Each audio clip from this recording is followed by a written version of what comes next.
The sky has fallen. The box brand shills are still blowing and licking around. One walk through the auto show and you discover the masters have knelt. Why do I say that at this year's Guangzhou Auto Show, the most heartbroken and mentally broken are those box brand fanboys? Because they are still exerting themselves to hype that the simpler a car is, the better. That technological configurations are all IQ taxes. One walk through the auto show and you discover the masters have thrown boomerangs back at themselves, pointing at panels, and the faith they licked for half a lifetime was pierced by a single Guangzhou auto show. Today, I'm not posting a comparison video. I'll talk about my feelings about this auto show. First is that the sky has fallen for the joint venture fanboy netizens. Do you still remember who was the best Japanese car under 500,000? Do you still remember this group shouting that the higher the configuration, the more problems a car has? That large central control screens are anti-human design and deviate from the tool nature of automobiles. Do you still remember how, in their mouths, box cars having low configurations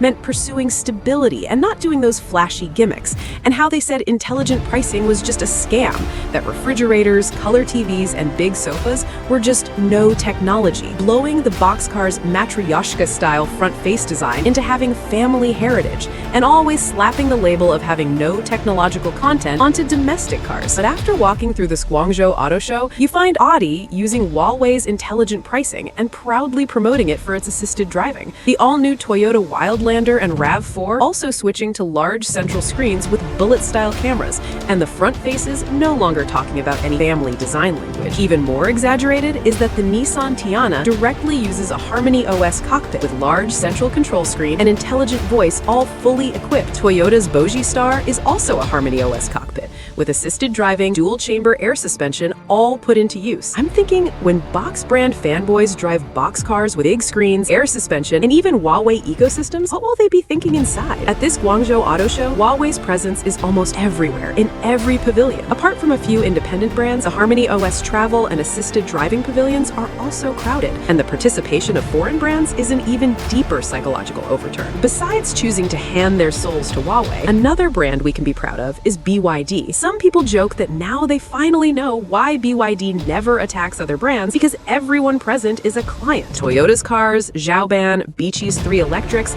Mercedes, Porsche, Ford, BMW, and so on, almost all use components produced by BYD. Today's BYD has already become a fully self-manufactured whole industrial chain of batteries, motors, electronic control, IGBT chips, thermal management systems, and more. Besides using it itself, it also supplies other automakers in large quantities. Many box brand fanboys think that buying a foreign brand makes them superior to domestic brands, but what they don't know is that these cars are also using domestic components and technical solutions, and even things that domestic cars completely outperformed years ago are now being picked back up one by one by box cars. Because when technical standards start being defined by our market, the halo of the badge is no longer important. The current box cars are awkward. If they don't play in the domestic market, sales continue to fall. If they do play, they face huge cost inputs, and being used to cutting leaks, reverse bleeding is very hard. Thus, new energy vehicles that were belittled by box brand fanboys as having no technological content are now being directly integrated by their masters. Before, this group mocked domestic cars as assembly factories, and now the tables have turned. Box cars have started doing assembly themselves. The mouths of the box brand fanboys are still tough, but their masters have surrendered. I really don't know what these pitiful creatures will still be able to brag about in the future. These past few days, I've seen bragging points like box cars being easy to dismantle.